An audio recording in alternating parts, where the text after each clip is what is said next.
నమస్తే మోజో టీవీకి స్వాగతం. వార్తల్లో ముందుగా ముఖ్యాంశాలు. కొలంబోలోని హోటల్ తాజ్ సముద్రం వద్ద భారతీయ ప్రవాసులను పలకరించిన ప్రధాని మోడీ.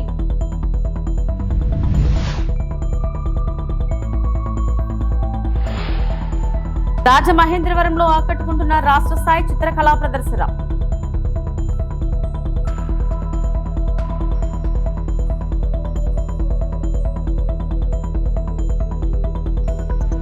రైతుల సంతోషమే కూటమి ప్రభుత్వ ఉద్దేశం. శ్రీలంకలోని కొలంబోలోని హోటల్ తాజ్ సముద్రాన్ని సందర్శించిన సందర్భంగా ప్రధానమంత్రి నరేంద్ర మోడీకి భారతీయ ప్రవాసుల నుండి సాదర స్వాగతం లభించింది. భారతీయ సమాజం తమ ప్రశంసలు మరియు మద్దతును వ్యక్తం చేయడంతో ఈ సమావేశంలో భావోద్వేగ క్షణాలు, ఉత్సాహభరితమైన శ్లోకాలు మరియు సాంస్కృతిక ప్రదర్శనలు జరిగాయి. భారతదేశం మరియు శ్రీలంక మధ్య బలమైన ప్రజల సంబంధాలను హైలైట్ చేస్తూ ప్రధాని మోడీ హాజరైన వారితో సంభాషించారు.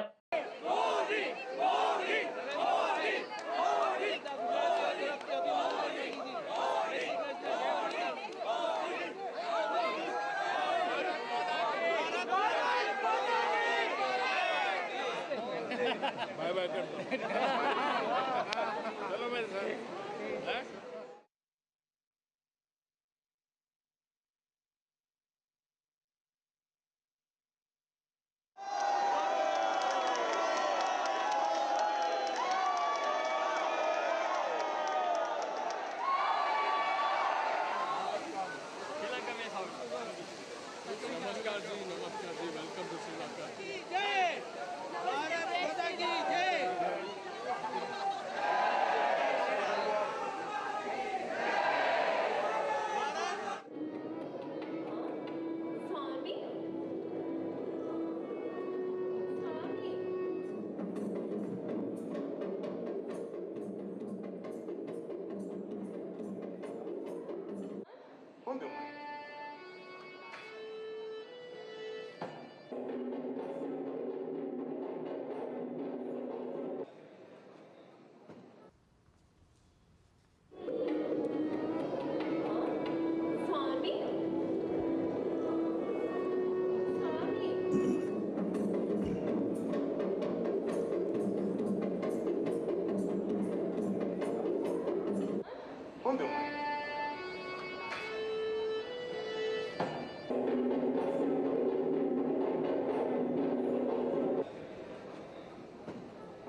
Equality and justice, and any citizen of the country should have a path towards prosperity in this backdrop. So as historical friends and neighbors, we should work together to develop a prosperous future for our countries and the peoples. At this moment we can see a lot of people-centric reformations.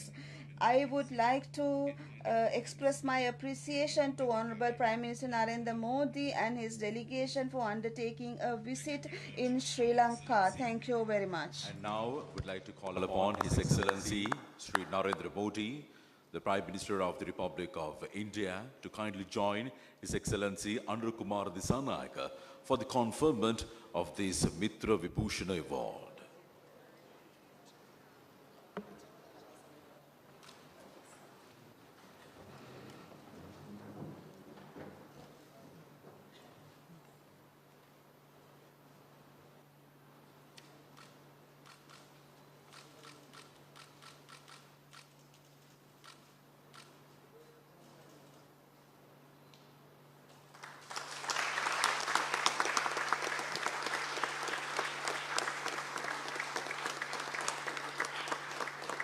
Tirupati జిల్లా వెంకటగిరి మండలం యాతలూరు గ్రామం నందు joint collector Shubham Bansal, Tirupati MLA Arani Srinivasulu, railway Koduru MLA మరియు ప్రభుత్వ whip Sridhar, Gudur sub collector Raghavendra Meena, గ్రామ సర్పంచ్ పెంచాలమ్మలతో కలిసి ఆంధ్రప్రదేశ్ రాష్ట్ర పౌర సరఫరాల సంస్థ రైతు సేవా కేంద్రం ద్వారా ధాన్యం కొనుగోలు, రబీ సీజన్ 2024-25 సంవత్సరానికి సంబంధించి రైతులతో నిర్వహించిన ముఖాముఖి కార్యక్రమంలో మంత్రి పాల్గొన్నారు. ఈ సందర్భంగా మంత్రి మాట్లాడుతూ రైతులు పండించిన పంటలకు గిట్టుబాటు ధర కల్పించడంతో పాటుగా ప్రతి బస్తాను ప్రభుత్వం కొనుగోలు చేస్తుందని రైతులు ధైర్యంగా ఉండాలన్నారు. రైతుల సంక్షేమం దృష్టిలో పెట్టుకుని కూటమి ప్రభుత్వం వచ్చిన 8 నెలల్లోనే 7,000 మంది రైతుల నుంచి 74,000 మెట్రిక్ టన్నుల వరి ధాన్యం కొనుగోలు చేసి 154 కోట్లు రైతుల ఖాతాలకు జమ చేయడం జరిగిందని తెలిపారు. రాష్ట్రంలో ఉన్న ప్రతి రైతు సంతోషంగా ఉండాలన్నదే రాష్ట్ర ముఖ్యమంత్రి నారా చంద్రబాబు నాయుడు, ఉప ముఖ్యమంత్రి పవన్ కళ్యాణ్ ముఖ్య ఉద్దేశమన్నారు. రైతులు రైతు సేవా కేంద్రంలో అమ్మగానే రైతులకు మీరు అమ్మినట్లుగా మీకు డబ్బులు పడిందని, మీరు సంతోషంగా ఉన్నారా అని మీ ఫోన్ కు మెసేజ్లు వస్తున్నాయని రైతులను అడిగి తెలుసుకున్నారు. ఈ కార్యక్రమంలో DCO Lakshmi, DM civil supplies Sumathi, మండల తహసీల్దార్, ఎంపీడీఓ తదితరులు పాల్గొన్నారు. అందులో డౌటే లేదు. గతంలో అంత దిగుబడి లేదు కాబట్టి మార్కెట్లో చాలా మంది ఎగబడి కొనుక్కున్నారు. కానీ ఈసారి ఏంటంటే దిగుబడి ఎక్కువ వచ్చింది. ప్రతి చోట కూడా దిగుబడి ఎక్కువ. బయట మార్కెట్ తగ్గిస్తారు. వెంకటగిరి మండలంలో ధాన్యం కొనుగోలు ప్రక్రియ ఏ విధంగా సాగింది, ఖరీఫ్ మాసంలో రైతులతో ముఖాముఖి సమావేశం ఏర్పాటు చేసుకున్నాం. నాతోటి మా ప్రభుత్వ విప్ రైల్వే కొనుగోలు శాసనసభ్యులు శ్రీధర్ గారు, అదేవిధంగా తిరుపతి ఎమ్మెల్యే శ్రీనివాసులు గారు, మా జిల్లా అధ్యక్షులు ధర్మేశ్వర్ గారు అందరం కూడా కలిసి ఈ ప్రాంతంలో ఉన్న రైతాంగాన్ని కలిసినప్పుడు కొన్ని వివరాలు తెలుసుకుని నిజంగా మేము కూడా ఆశ్చర్యపోయాం. 376 రైతు సహాయ కేంద్రాలు ఏర్పాటు చేసి దాదాపు 74,000 మెట్రిక్ టన్నులు మా కూటమి ప్రభుత్వం కొనుగోలు చేశాం. కొనుగోలు చేయడమే కాదు, సుమారు 7,000 మంది రైతులకి 151 కోట్ల రూపాయలు 24 గంటల లోపే వాళ్ళ ఖాతాలోకి జమ చేయడం జరిగింది. అంటే 60 మెట్రిక్ టన్నులు ఎక్కడ, 74,000 మెట్రిక్ టన్నులు ఎక్కడ. ఒకసారి ప్రజలు కూడా అర్థం చేసుకోవాలి. చాలా పారదర్శకంగా, నిజాయితీగా రైతుకి అండగా ఉన్నాం కూటమి ప్రభుత్వం. గౌరవ ముఖ్యమంత్రి గారు చంద్రబాబు నాయుడు గారు, గౌరవ ఉప ముఖ్యమంత్రి గారు పవన్ కళ్యాణ్ గారు నిరంతరం మనం ఈ ప్రాంతంలో ఉన్న రైతాంగానికి ఒక నమ్మకం కల్పిద్దామనే నిర్ణయంతో ముందుకొచ్చాం. మిల్లర్లు కూడా ఏ మాటగా మాట వాళ్ళు కూడా చక్కగా సహకరించారు. వాళ్ళకి బ్యాంక్ గ్యారంటీల విషయంలో కానివ్వండి, రైతుల దగ్గర నుంచి మేము ధాన్యం కొనుగోలు చేసినప్పుడు తేమ శాతం విషయంలో కానీ, గోతాల విషయంలో కానీ ఎక్కడ కూడా పొరపాటు లేకుండా ఒక నమ్మకమైన ప్రక్రియని ప్రజల్లోకి తీసుకెళ్ళగలిగాం. ఖచ్చితంగా రాబోయే రోజుల్లో ఇక్కడున్న అధికార యంత్రాంగం మా జేసీ గారి ఆధ్వర్యంలో ప్రతి రైతు సహాయ కేంద్రాల్లో కూడా ధాన్యం కొనుగోలు మరింత వేగవంతంగా తీసుకెళ్ళడానికి సిద్ధంగా ఉన్నాం. ఖరీఫ్ నుంచి రబీకి వచ్చాం. రబీలో కూడా మాకున్న అంచనాల మేరకు రైతుల దగ్గర కొనుగోలు చేయడానికి సుమారు 56,000 మెట్రిక్ టన్నుల వరకు మేము సిద్ధంగా ఉన్నాం. ఎవరు కూడా ఆధారపడవసరం లేదు. ప్రతి గింజ రైతన్న దగ్గర మేము కొనుగోలు చేసే విధంగా యంత్రాంగం అంతా కూడా సిద్ధంగా ఉంది. స్థానికంగా ఉన్న మా వ్యవసాయ శాఖ అధికారులు, పౌర సరఫరాల శాఖ అధికారులు, రెవెన్యూ సిబ్బంది, ఇక్కడ ఉన్న విజిలెన్స్ సిబ్బంది అందరూ కూడా అంతిమంగా రైతుకి సహాయం చేయాలి, మేలు చేయాలనే ఉద్దేశంతో ఈ రైతు సహాయ కేంద్రాల ద్వారా చేసిన ఈ అద్భుతమైన ధాన్యం కొనుగోలు గతంలో ఎప్పుడు లేని విధంగా మా కూటమి ప్రభుత్వం చేసింది. రాష్ట్ర వ్యాప్తంగా కూడా నిన్నటి వరకు మేము 36 లక్షల మెట్రిక్ టన్నులు ధాన్యం కొనుగోలు చేశాం. 8,300 కోట్ల రూపాయలు రైతుల ఖాతాల్లో 24 గంటల్లోనే మేము జమ చేశాం. రాజమహేంద్రవరం చారిత్రక నగరి రాజమహేంద్రవరం అద్భుత కళా ప్రదర్శనకు వేదికైంది. కళలు, కళాకారులను ప్రోత్సహించాలనే ఉద్దేశంతో రాష్ట్ర సృజనాత్మక సాంస్కృతిక సమితి ఆధ్వర్యంలో తూర్పుగోదావరి జిల్లా రాజమహేంద్రవరంలో ఏర్పాటు చేసిన అమరావతి చిత్రకళా వీధి 100 మంది కళాకారులు ప్రతిభను ప్రదర్శించే వేదికగా నిలిచింది.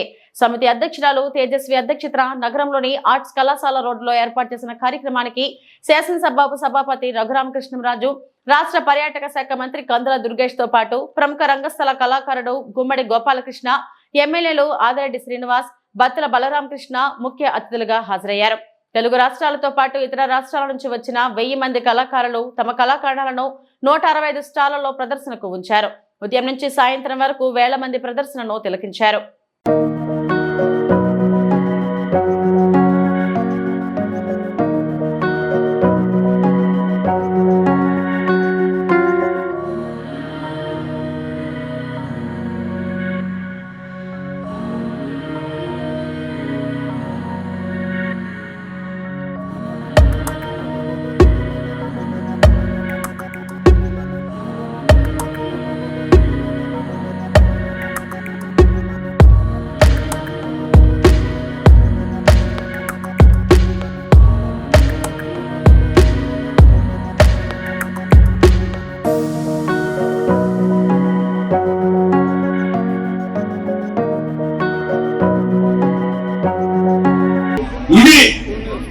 ప్రోత్సహించేటువంటి ప్రభుత్వం అనేటువంటి మాటని మీకు తెలియజెప్పదలుచుకున్నాం.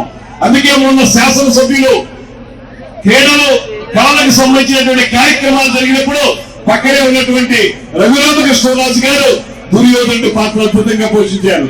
అదేవిధంగా నేను కూడా మన రాజమండ్రి ఖ్యాతి ఇనుమడింపజేసేలాగా బాలచంద్రుడి పాత్ర పోషించేటువంటి మాటను కూడా మీకు మనవి చేస్తూ, కళలకి కళ చేయనటువంటి ఈ రాజమండ్రిలో ఈ చిత్రకళ వీధి పేరుతోటి ఏర్పాటు చేసినటువంటి ఈ కార్యక్రమాలు మీరందరూ కూడా తిలకించండి.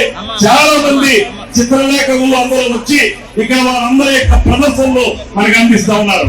వాటిని గమనించండి, ప్రోత్సహించండి. దాంతో పాటు మరొక మాట చెప్తున్నాను, మీకు నచ్చితే ఆ ప్రదర్శనలో ఉన్నటువంటి చిత్రపటాలను కూడా మీరు కొనండి. కొనటం ద్వారా ఆ ఆర్టిస్టులకి మనం అంతో ఇంతో చేయూతనిద్దామనేటువంటి మాటను కూడా మీ అందరికీ కూడా మనవి చేస్తూ, ఒక మాట, పవన్ కళ్యాణ్ గారు నిన్న సాయంత్రం వరకు కూడా ఖచ్చితంగా రావాలనేటువంటి ఆలోచనతోనే ఉన్నారు. కొన్ని కారణాల వల్ల ఇవాళ మొత్తంగా విజయవాడలో అనేక కార్యక్రమాలు ఉండటం వల్ల వారు రాలేకపోయారు. కానీ ఆయన చెప్పింది ఒకటే ఒక్క మాట, నా మనసుకు నచ్చినటువంటి కార్యక్రమం జరుగుతూ ఉంది, ఆ కార్యక్రమాన్ని విజయవంతం చేయండి, నా మాటగా చెప్పండి, అక్కడ ఉన్న విద్యార్థులందరికీ చెప్పండి, దీన్ని ఉత్సాహంగా పాల్గొని ఉత్తమంగా విజయవంతం చేయమని వారు చెప్పడం జరిగింది. అదేవిధంగా మన ఎంపీ గారు పురంధేశ్వర్ గారు కూడా వారు పార్లమెంట్ ఉండడం వల్ల రాలేకపోయారు. వారు కూడా దీనికి శుభాకాంక్షలు తెలియజేశారు. మీరందరూ కలిసి మనందరం కలిసి మన రాజమండ్రి పేరు ఇవాళ. ఏపీ రాష్ట్రంలోని పలు పోలీస్ స్టేషన్ల పరిధిలో అనేక చోరీల కేసుల్లో నిందితులైన ఆల్మూరు మండలం చింతలూరుకు చెందిన ఉండి శివసుబ్రహ్మణ్యం, భీమవరానికి చెందిన పందిరి వెంకటనారాయణ కలిసి గత ఫిబ్రవరి నెల 22వ తేదీ అర్ధరాత్రి దాటిన తర్వాత రావులపాలెం మండలం లక్ష్మీ పోలవరంలో దేవగుప్తం వీవ వెంకట సత్య శ్రీనివాస్ అనే బంగారు వ్యాపారి ఇంట్లో భారీ చోరీ చేశారు. రావులపాలెం పోలీసులు ఈ కేసుపై లోతుగా దర్యాప్తు చేస్తున్న సమయంలో ఈ దొంగల ద్వయం చోరీల గుట్టు రట్టయింది. ఉండి శివ సుబ్రహ్మణ్యం రావులపాలెం పోలీసులకు చిక్కాడు. రెండో దొంగ పందిరి వెంకట నారాయణ పరారీలో ఉన్నాడు. లక్ష్మీ పోలవరం చోరీకి సంబంధించి పట్టుబడ్డ శివసుబ్రహ్మణ్యం నుంచి 15.48 లక్షల విలువైన 172.661 గ్రాముల బంగారు నగలను స్వాధీనం చేసుకున్నారు.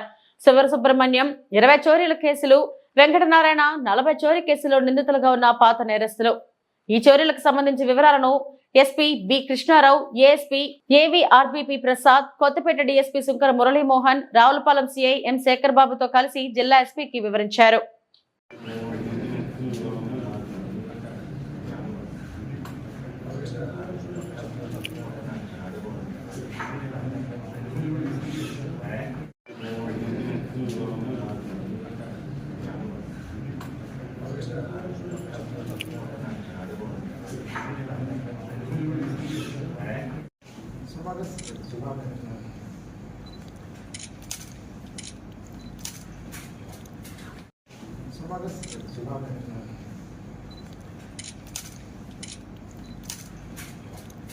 ప్రాపర్టీ అఫెన్స్ మనకి లక్ష్మీ పోలవరం విలేజ్లో జరుగుతుంది.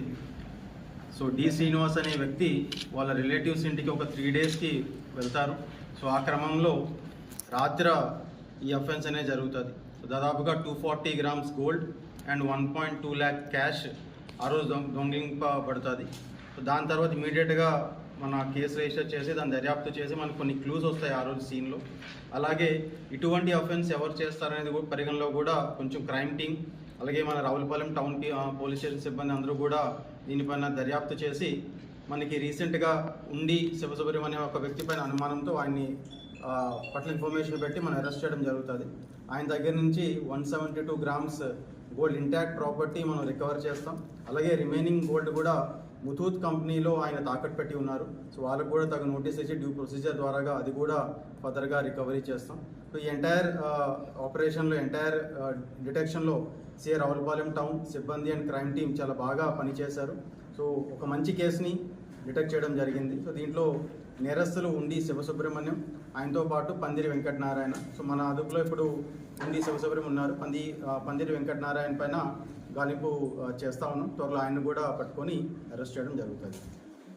ఏపీ రాష్ట్రంలోని పలు పోలీస్ స్టేషన్ల పరిధిలో అనేక చోరీల కేసుల్లో నిందితులైన ఆల్మూరు మండలం చింతలూరుకు చెందిన ఉండి శివసుబ్రహ్మణ్యం, భీమవరానికి చెందిన పందిరి వెంకటనారాయణ కలిసి గత ఫిబ్రవరి నెల 22వ తేదీ అర్ధరాత్రి దాటిన తర్వాత రావులపాలెం మండలం లక్ష్మీ పోలవరంలో దేవగుప్తం వీవ వెంకట సత్య శ్రీనివాస్ అనే బంగారు వ్యాపారి ఇంట్లో భారీ చోరీ చేశారు. రావులపాలెం పోలీసులు ఈ కేసుపై లోతుగా దర్యాప్తు చేస్తున్న సమయంలో ఈ దొంగల ద్వయం చోరీలా గుట్టు రట్టయింది. ఉండి శివ సుబ్రహ్మణ్యం రావులపాలెం పోలీసులకు చిక్కాడు. రెండో దొంగ పందిరి వెంకట నారాయణ పరారీలో ఉన్నాడు. లక్ష్మీ పోలవరం చోరీకి సంబంధించి పట్టుబడ్డ శివ సుబ్రహ్మణ్యం నుంచి 15.48 లక్షల విలువైన 172.661 గ్రాముల బంగారు నగలను స్వాధీనం చేసుకున్నారు. శివ సుబ్రహ్మణ్యం 20 చోరీల కేసులు, వెంకటనారాయణ 40 చోరీ కేసులో నిందితులుగా ఉన్న పాత నేరస్తులు. ఈ చోరీలకు సంబంధించి వివరాలను SP B Krishna Rao, ASP AVRBP Prasad, Kothapeta DSP Shankara Murali Mohan, Ravulapalem CI M Shekar బాబుతో కలిసి జిల్లా ఎస్పీకి వివరించారు.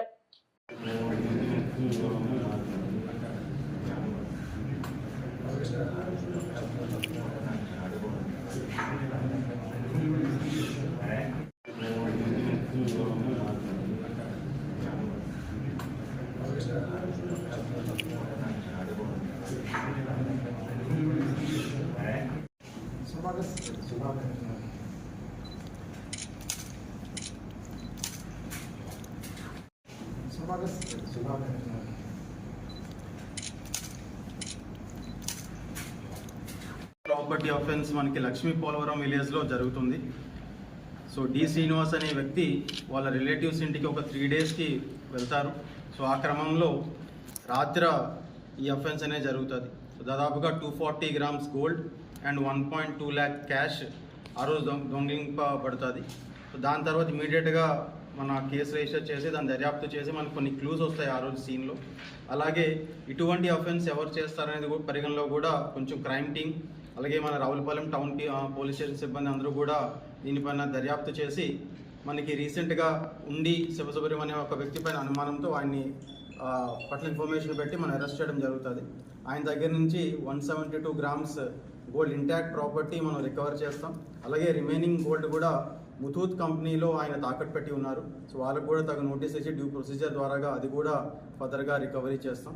సో ఈ ఎంటైర్ ఆపరేషన్లో ఎంటైర్ డిటెక్షన్లో సిఐ రావులపాలెం టౌన్ సిబ్బంది అండ్ క్రైమ్ టీమ్ చాలా బాగా పనిచేశారు. సో ఒక మంచి కేసుని డిటెక్ట్ చేయడం జరిగింది. సో దీంట్లో నేరస్తులు ఉండి శివసుబ్రహ్మణ్యం, ఆయనతో పాటు పందిరి వెంకటనారాయణ. సో మన అదుపులో ఇప్పుడు ఉండి శివసుబ్రహ్మణ్యం ఉన్నారు. పందిరి వెంకటనారాయణ పైన గాలింపు చేస్తా ఉన్నాం. త్వరలో ఆయన కూడా పట్టుకొని అరెస్ట్ చేయడం జరుగుతుంది. దళితుల ఆశాజ్యోతిగా అణగారిన వర్గాల అభ్యుదయం, హక్కులు, అంటరాని వారి శ్రేయస్సు కోసం తన జీవితాన్ని అంకితం చేసిన బాబు జగజ్జీవనరావు ఆశయాలను, జీవితాన్ని నేటి యువత ఆదర్శంగా స్ఫూర్తిగా తీసుకుని ముందుకు సాగాలని జిల్లా జాయింట్ కలెక్టర్ టి నిశాంతి పిలుపునిచ్చారు. శనివారం స్థానిక కలెక్టరేట్ నందు బాబు జగజ్జీవనరావు 117వ జయంతి వేడుకలు సాంఘిక సంక్షేమ శాఖ ఆధ్వర్యంలో ఘనంగా నిర్వహించారు. తొలుత జిల్లా జాయింట్ కలెక్టర్ బాబు జగజ్జీవనరావు చిత్రపటానికి పూలమాలలు అలంకరించి పుష్పగుచ్చాలతో ఘనంగా నివాళులర్పించారు. ఈ సందర్భంగా ఆమె మాట్లాడుతూ అణగారిన వర్గాలకు సమానత్వం కోసం నిరంతరం కృషి చేసిన మహనీయుడు, భారత మాజీ ఉప ప్రధానమంత్రి స్వర్గీయ బాబా జగజ్జీవనరావు జయంతిని పురస్కరించుకొని సమతా దివస్ వేడుకలు నిర్వహించామన్నారు.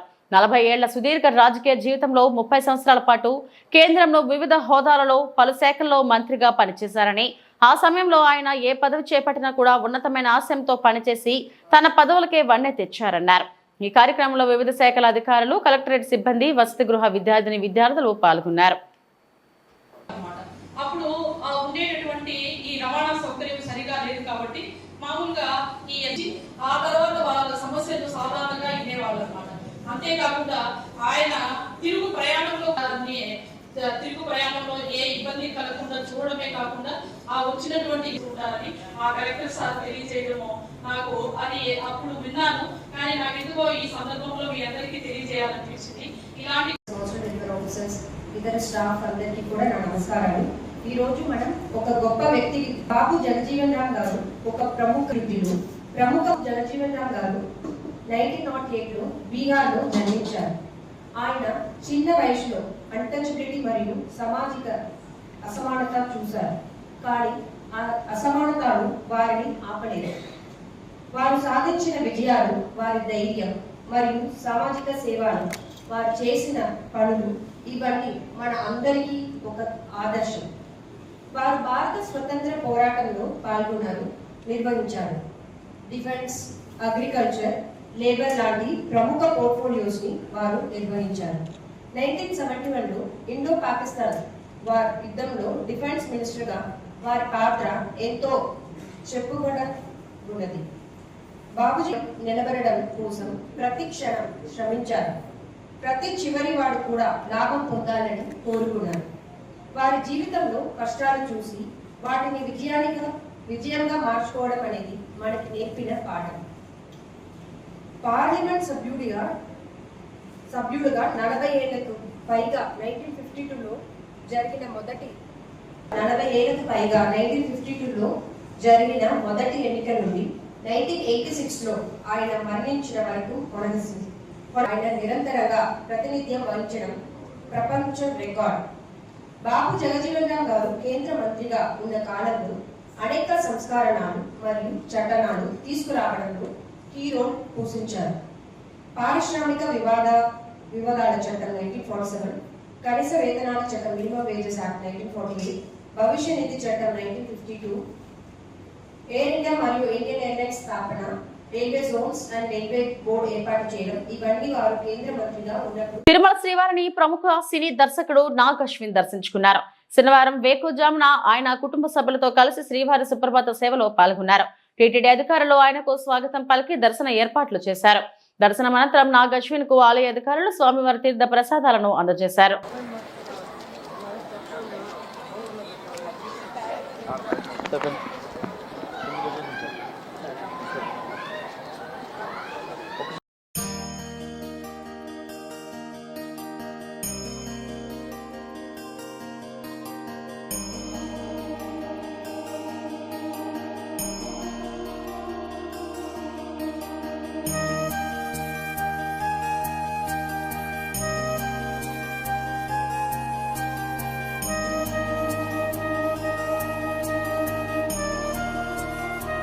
ఫ్యామిలీ తోటి తిరుమల వచ్చాము. దర్శనం చాలా బాగా జరిగింది. వాతావరణం కూడా చాలా బాగుంది. నిన్న వాన పడింది కాబట్టి. సో అంతే అండి. జస్ట్ అందరికీ, మాకు ఫిల్మ్ ఇండస్ట్రీకి, జనరల్కి అందరికీ మంచి రోజులు ఉండాలని కోరుకున్నా. అంతే. కలికినే ఇంకా టైం పడుతుందండి. థ్యాంక్ యూ అండి. శ్రీకాళహస్తిలో వ్యభిచారం గుట్టురట్టు. శ్రీకాళహస్తిలో గురువారం వ్యభిచారం నిర్వహిస్తున్న ఓ లాడ్జిపై పోలీసులు మెరుపుదాడులు నిర్వహించారు. పట్టణంలోని తేరు వీధి సూపర్ బజార్ కూడల వద్ద ఓ లాడ్జిలో వ్యభిచారం నిర్వహిస్తున్నారన్న పక్కా సమాచారం మేరకు వాంటాన్ పోలీసులు ఈ దాడులు చేశారు. ఇందులో భాగంగా 5 అమ్మాయిలు, 2 విటులను అదుపులోకి తీసుకున్నారు. పూర్తి వివరాలు తెలియాల్సి ఉంది.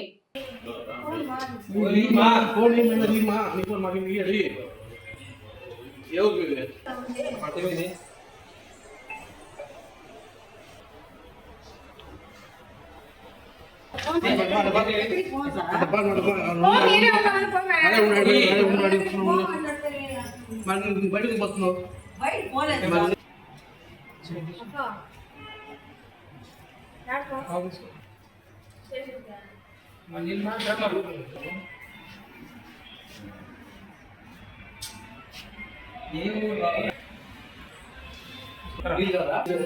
కడప జిల్లాలో రోడ్డు ప్రమాదం. వైఎస్ఆర్ కడప జిల్లా పాలంపల్లి వద్ద రోడ్డు ప్రమాదం కలకలం రేపింది. ఎర్రగడ్డలతో వెళ్తున్న ఓ లగేజీ ఆటో అకస్మాత్తుగా అదుపు తప్పి బోల్తా పడింది. ఈ ప్రమాదంలో ఆటో డ్రైవర్ కు గాయాలు కాగా స్థానికుల సమాచారం మేరకు 108 ఎమర్జెన్సీ వాహనం చేరుకుని అతని కడప రిమ్స్ ఆసుపత్రికి తరలించింది. ప్రస్తుతం డ్రైవర్ పరిస్థితి స్థిరంగా ఉందని వైద్యులు తెలిపారు.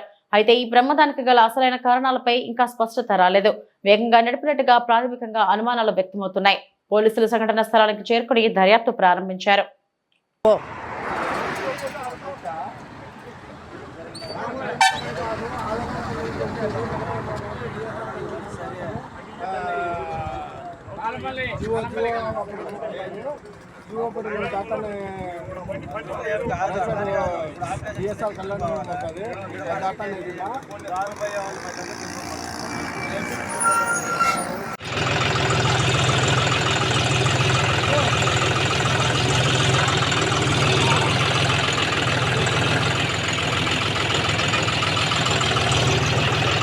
ఇవి ఇప్పటివరకు నా బులెటిన్ అప్డేట్స్. నమస్తే.